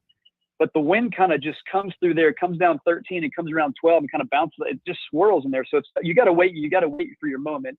I guess I think Jack Nicklaus always said you kind of look at the flag on 11 and wait. But you have to pick your moment on that hole because you're hitting it in such a tight window there. You hit, I think all the smart players just take it right over the center of that bunker and just, hopefully you get the number dialed in. And typically the bunker is not a bad miss because it's a fairly good up and down. The short bunker, you don't want to go long, and obviously you don't want to go short, but you're hitting it in about it's only about 10 steps deep there in the middle of that green. So it's tough. You just got to wait for your moment and hopefully you get the win right. So it's more of a guess like than anything else. It is. It is a guess. Cooch is very. We have a rule that. A lot of caddies throw grass, and everyone still does it to a moment because you feel it changing. But typically, you got to go with what the direction's supposed to be that day. Every caddy's out there checking their compass and checking the wind direction of the day, and you got to have it all ready. But at Augusta, and the same thing as at Innisbrook, that wind just swirls, and you got to know the right time. So it's you'll see players backing off there on that hole more than pretty much any hole in golf, I bet. Yeah. So who you got this week at the Masters? I talked to Koepka the other day at Valspar, and he's, I think he says he's as healthy as he's been in years since he won that string of majors. And this dude has got a steely resolve. He is focused in on winning this Masters. If you're going to get points for intensity, that dude's already about 7 under. I can tell you right now. So I'm picking Koepka. Sure. Who do you like? I like that pick as well. I'll give you some more, but I think he's just obviously his major track record stands for itself. So he's obviously always a good pick. But the Masters always seems to be there's always just sneaky guys that come up that no one's expecting. So you look for someone in that first round. Yeah, I think Matthew Fitzpatrick would be a nice little pick just to he's always up there. I don't know his Masters track record, but he's a heck of a player and. Something like that. There's usually a European guy up there early on. I think John Rahm's going to be tough to beat. He just seems like he's going to win a Masters one of these days. Yeah. I don't know. My good buddy Adam Hayes caddies for him. And so I don't know Rahm all too well. I know he treats Adam very well. So I always kind of root for my good caddies buddies. Yeah. Patrick Cantlay, another good buddy of mine, his caddy. So those are obviously the favorites, but Fitzpatrick, the Masters is always it's a sneaky. There's always someone up there that just kind of shocks you, right? Tiger. I haven't asked you about Tiger. Tiger. You can't ever put him down. It's tough to come back. He hasn't played competitive golf in so long, and I don't know his record of coming back right away in the first tournament, he always, it's just, that's the toughest walk too. No one really understands that walk is brutal. Yeah. Like it's walking up on that 8th hole. I mean, unless you've been to the Masters, it just doesn't do it justice how hilly it is and just how it's a tough walk in that rain. You're going to make that ground a little softer. So, I would never put anything past Tiger. So, but it's a tough walk. What do your legs feel like after you carry that 40-pound bag around Augusta on a wet day? They're tired until I get in that caddy room and take that white jumpsuit off and get that first beer, and then they're feeling all right. They got a hot tub in there. If they don't, they should. They need it. They don't. So it's just, you're just worn out. It's just a long week. You're out there all day, and typically you're throwing in rain delays, and you're sitting around, and but it's worth every minute of it. Yeah. Oh, it's awesome. Yeah. I was bummed we're not there. Cooch loves the place. I think he's done 15 straight or something like that. Yeah. So we were, he was happy when we got done on Sunday, and we were both just kind of a little bit kind of, wow, what just happened? We thought, especially after the first one, JJ Spawn doubled the first hole and Cooch hit it to about 4 feet and made birdie. And we were right there, and then we birdied the second. I think we were either sole lead or tied, and just kind of. Oh, when I turned it on, man, I turned it on. We were all pulling for you. We were all in the men's grill at Palmacia, and everybody I was telling, that's my boy, comes on the show. And they were like, oh, they got to go for it. And then we were talking it up, and I was like, oh, that's a tough shot. And then it went in the water, and we're like, that would have been, it would have been such a great story. Everybody was pulling for him. But, it always have a perfect ending. So that's golf. No. All right, my friend. Enjoy the Masters this weekend. You get to watch from your couch or your boat, whatever. It'll be fun, and we'll hook up with you down the road. Thanks, buddy. All right, sounds good, guys. Thank you. Thanks, Brian Reed, caddy for Matt Kuchar. There's some great stories, man. I could talk about the Masters all day. You imagine getting a caddy there? I can't believe you wore your Masters polo before a day early. I got another one for tomorrow. Oh, you got 2 Masters. I got this planned out. I got another one for tomorrow, my blue one, and then Friday. You know what I'm wearing? Tiger Red. Because Tiger's going to be into contention. Because I literally almost our Friday is his Sunday, obviously. So I almost put my Tiger hat on this morning, and I was like, "No, we got to wait for tomorrow. No, we got to wait for tomorrow. Tomorrow or Friday, yeah, either one." Yeah, and what Brian says is the thing that. We all play our hearts, oh, he's hitting the ball good. And he's, Tiger's going to be in contention. The idea of him being in contention, he hasn't played in a real tournament since 2020, since the Masters in 2020. You can't just walk out on the PGA Tour and win. Not even Tiger Woods can't do that. You can't even be in contention.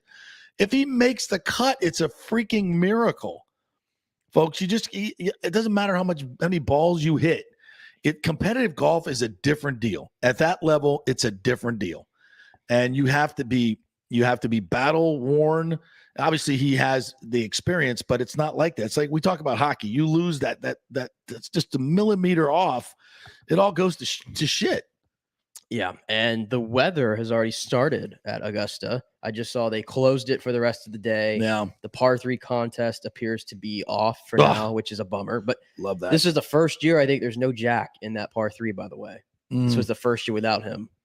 Well, that sucks too. Which sucks too. Yeah. But yeah, so the weather's going to start now, and Tiger's tee time is fairly early tomorrow. 10:30. 10:30. It's not a bad draw. It's a bit, but it's better than 7:30. Better than 7:30. So we'll see what happens, but it should be a very exciting time during this show tomorrow when he's on. Yeah, I will, because he'll be. Yeah, may have to reschedule the show. We'll be giving you a play-by-play. We'll be watching it, so you can tune in for that. All right, we'll take our last break. We'll come back and get to a couple of other stories that we haven't hit today. I'm trying to find a good tease here for you guys. Funny stuff when we come back. The crazy stories that we missed.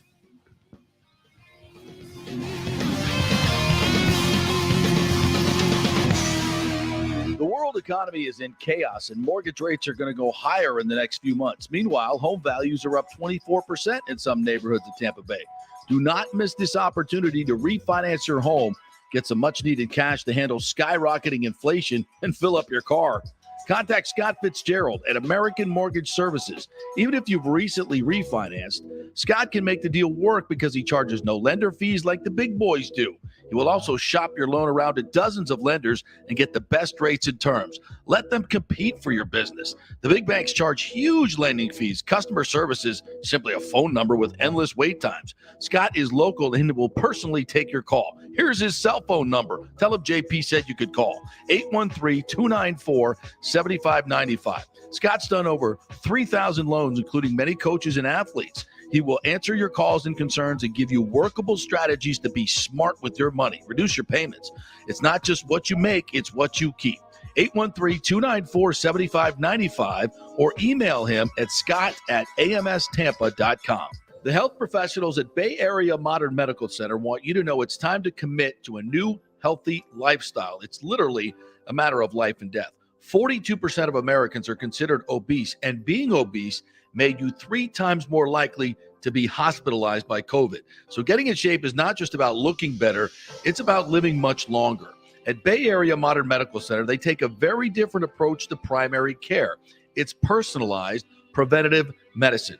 Christopher Lugo and his experienced staff are proactive in looking at your issues before they become a problem, encouraging a healthy lifestyle with proper diet, supplements, and exercise to optimize your active lifestyle. Building up your immune system, not destroying it with poor nutrition and bad habits. So call for an appointment, maybe change your primary care and get on a journey back to full health and a happy life. Call 844-977-3477 or go to BAMMC.com. Tell them JP sent you for priority scheduling.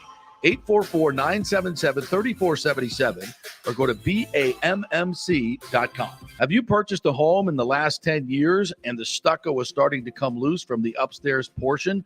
Well, that can cause some serious damage that you can't see until it's too late.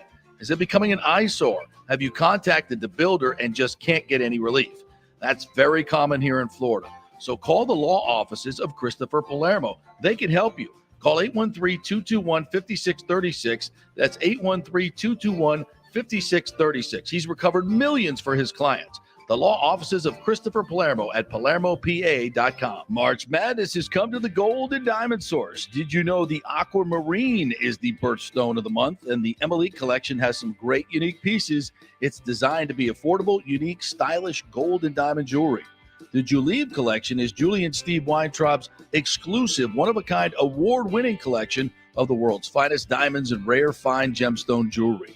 Don't forget, they have 0% financing and the Diamond Savings Account, where your diamond never loses its value. You can upgrade at any time and get 100% of its value towards a new purchase.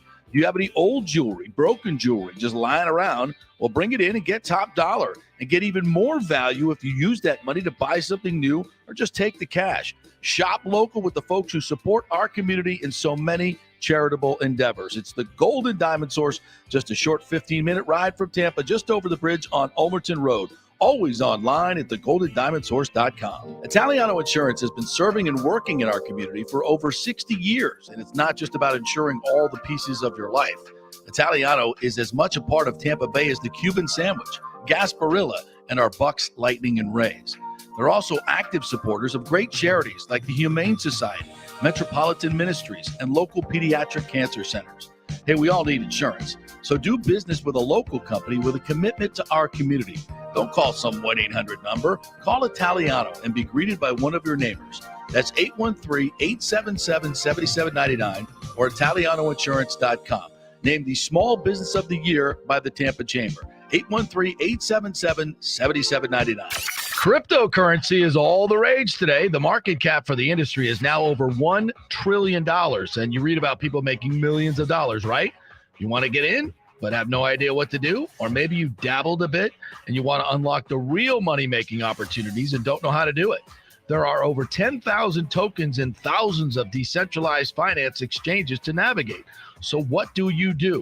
You go to DeFiLava.com. The folks at DeFiLava.com are in Tampa Bay, and they work with you directly to set up custom accounts, answer all your questions, and provide market analysis. Decentralized finance and cryptocurrencies are here to stay and will change the financial markets as we know them. Get in the game. Get with the experts at DeFiLava.com and tell them JP sent you and get their free 2022 crypto market forecast today at DeFiLava.com.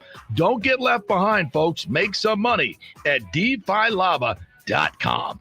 Pure sports. JP is back on. Welcome back. FanStream Sports. All right, welcome back. Second hour brought to you by Bay Area Modern Medical Center, BAMMC.com.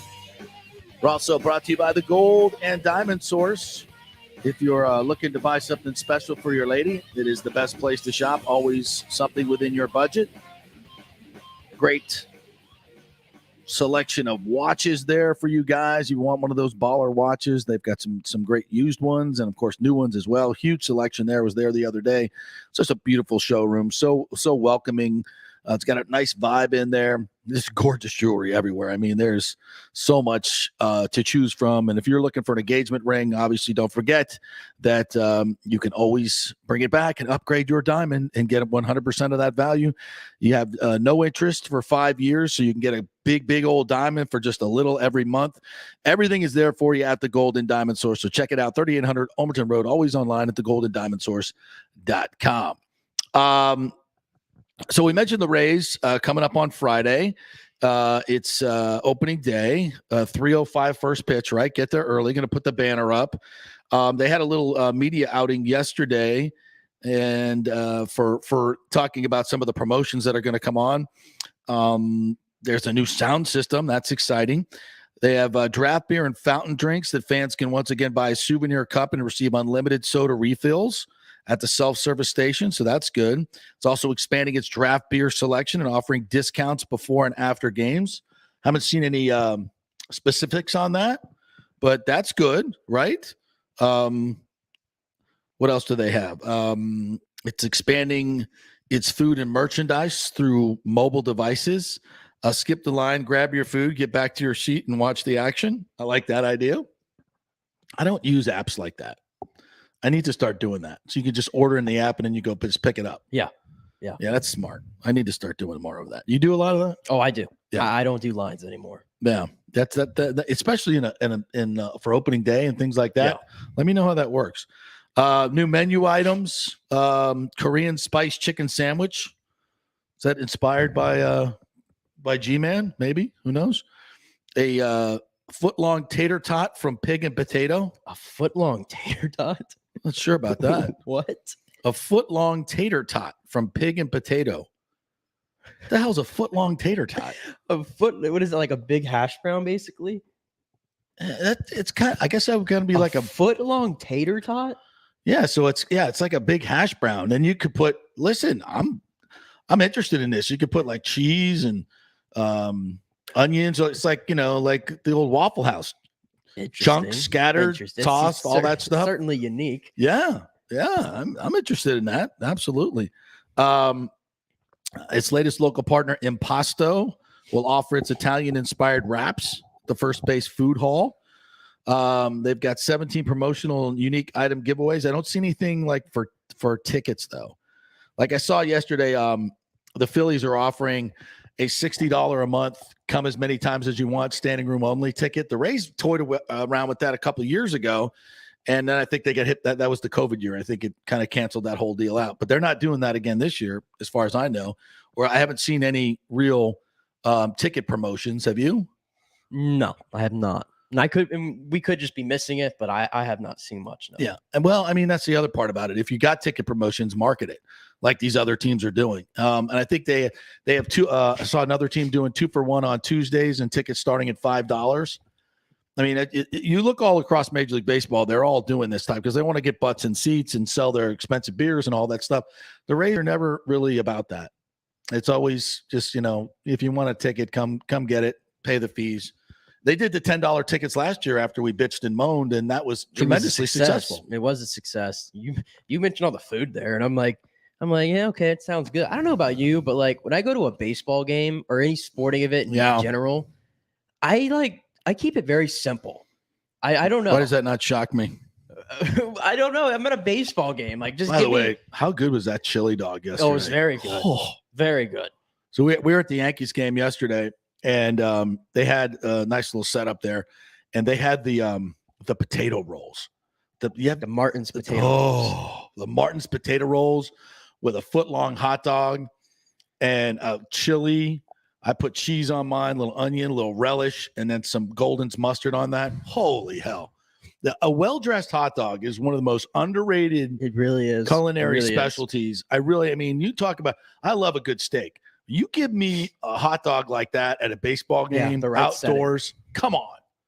That's top 5 for me. Yeah, that's my point, though. If I'm going to Yeah. a baseball game, I just need a hot dog. I need just like chicken fingers, like a kid, I guess. Yeah. And that's it. I want it simple. Like all these like things they like, I guess You're not doing the sushi, no, like it's a the baseball foot game. long tater tot, No, I keep Italian it very simple. hot roast beef sandwich. No, like the tortillas. Korean thing. That sounds like I got to get like a knife and fork and I have to go stand somewhere against a railing. I'm not about that. You just want to shove that hot dog in your gullet and have it over with. Yeah, and I want to have some peanuts to gnaw on. How do you do your hot dog? How do I do my hot dog? Yeah. How do you dress your hot dog? If you're going to someplace where everything is available, not Everything's just available. Yeah. How are you going to do it? Probably exactly like I did yesterday. Chili, cheese, and mustard. Cheese, shredded cheddar, obviously. Yeah. But if usually though, And my mustard. my go-to is literally just hot dog with mustard. That's all I need. No, I got to do it up. I don't like ketchup. I don't No. like relish. I hate onions. I don't need any of that. Oh yeah, you got to do all that. No, I don't like any You of got to that. do all No, that. no. No, and I appreciate now that there's other things to eat. And when I was Yeah, growing up, it was just hot dogs and burgers, and Yeah. that was it. I understand people Yeah. want those other options. For me, I just a hot dog and peanuts, and maybe is it to the dip hut stand. And they have something that's to honor the owner. It's a jerk chicken sandwich.